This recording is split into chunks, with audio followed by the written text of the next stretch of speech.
बहुत समय पहले एक गांव में एक छोटे से मिट्टी के घर में राधा अपने पति मोहन और 2 बच्चों गुड़िया और सोनू के साथ रहती थी।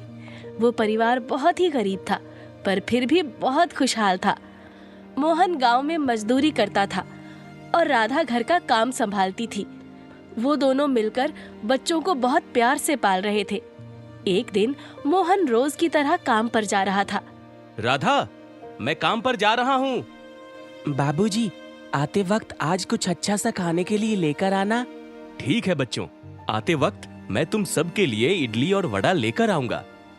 इडली और वड़े का नाम सुनकर बच्चे बड़े खुश हो जाते हैं और शाम तक अपने बाबूजी के आने का इंतजार करते रहते हैं। पर शाम होने पर भी मोहन घर नहीं लौट कर आता। राधा बहुत परेशान हो रही होती है और बार बार दरवाजे पर जाकर खड़ी हो जाती है कि तभी गांव के कुछ लोग उसके पास बुरी खबर लेकर आते हैं। भाभी, अरे अरे ओ भाभी, कहाँ हो? क्या हुआ किशनपाल भैया, आप इतने परेशान क्यों लग रहे हो? क्या बात है? भाभी वो मोहन।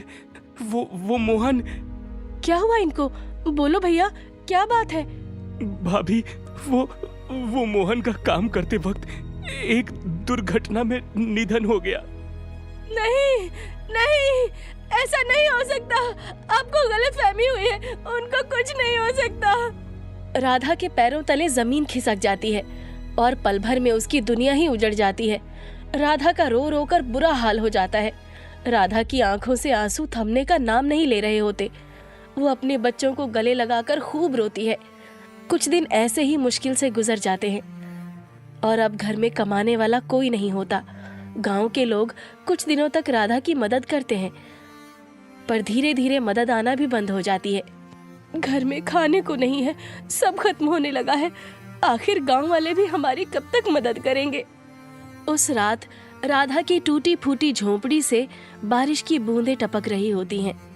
दोनों बच्चे अपनी माँ के पास बैठकर भूख से बिलख रहे होते हैं। माँ, बहुत भूख लगी है। बेटा, थोड़ा और सब्र करो, मैं कुछ लेकर आती हूँ। काश आज पिताजी होते तो हमें ये दिन नहीं देखने पड़ते ना माँ। ये बात सुनकर राधा की आंखें नम हो जाती हैं। उसे अपने पति की बहुत याद आती है।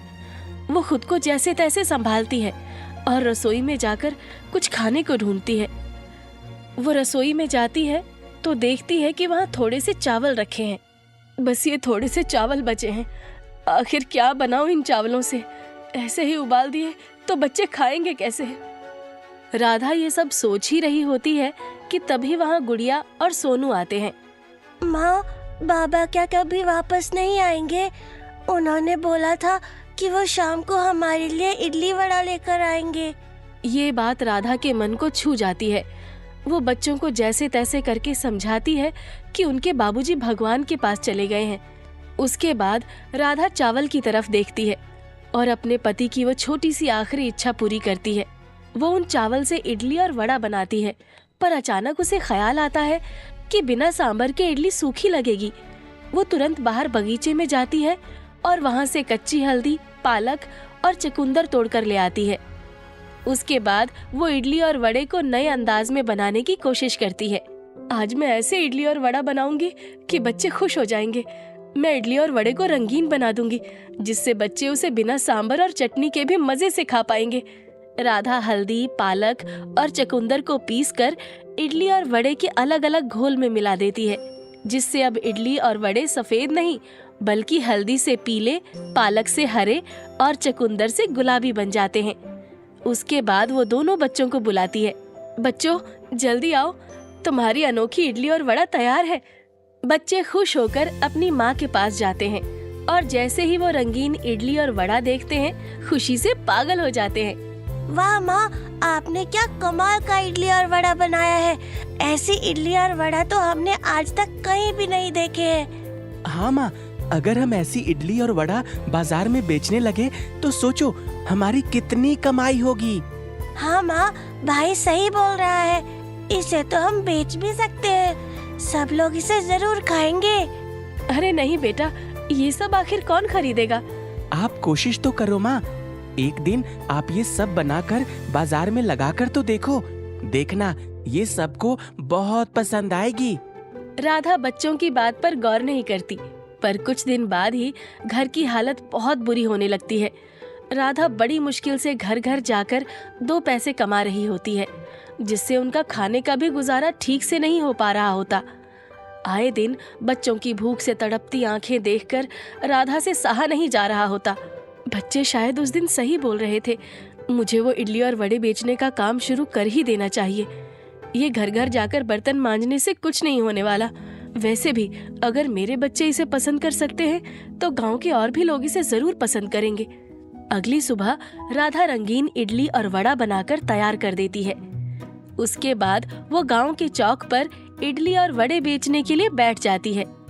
आओ आओ आओ, रंग बिरंगी इडली खाओ, आओ आओ आओ, रंग बिरंगे वड़े खाओ। इतने सुंदर और स्वादिष्ट इडली और वड़े आपको कहीं नहीं मिलेंगे। ऐसी रंग बिरंगी इडली और वड़ा देखकर वहाँ सब लोग आकर इकट्ठा होने लगते हैं।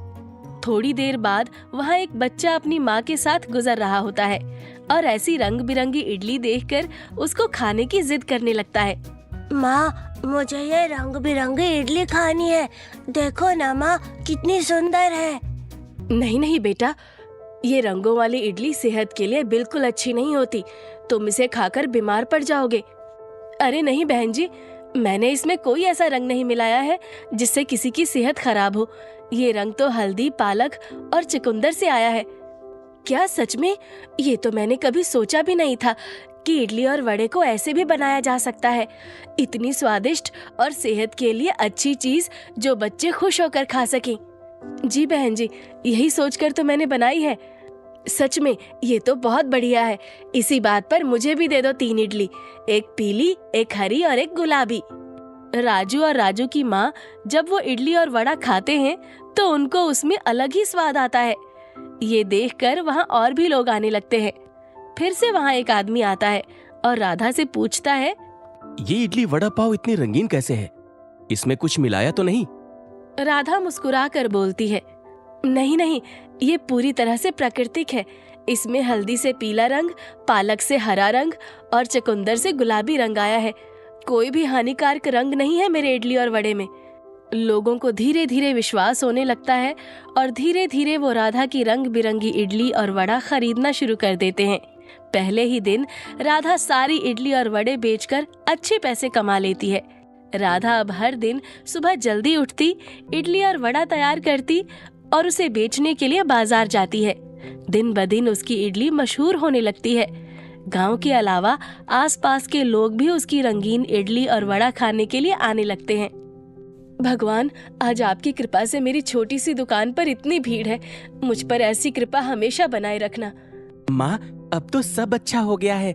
देखो ना, अब हमारी छोटी सी दुकान पर कितनी भीड़ जमा होने लगी है। अब तो आपको इस छोटी सी दुकान को बड़ा कर लेना चाहिए। कह तो तुम सही रहे हो। कुछ ही महीनों में राधा के पास इतना पैसा इकट्ठा हो जाता है कि वो एक दुकान खोल लेती है।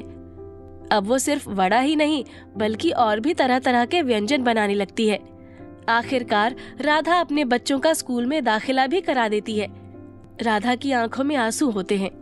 बाबूजी का सपना था कि हम दोनों अच्छे स्कूल में पढ़ें। आज वो ऊपर से जरूर देख रहे होंगे ना माँ, और कितने खुश होंगे। राधा की आंखों में आंसू आ जाते हैं। वो ऊपर देखती है और मोहन को याद करती है। बेशक आज तुम्हारे बाबूजी हमारे साथ नहीं हैं, पर उनका प्यार और आशीर्वाद हमेशा हमारे साथ रहेगा। मोहन तो उसके साथ नहीं होता, पर राधा की मेहनत और संघर्ष उसके बच्चों का भविष्य संवार देता है। अब राधा की रंगीन इडली सिर्फ एक व्यंजन नहीं बल्कि संघर्ष, मेहनत और सफलता की एक मिसाल बन जाती है।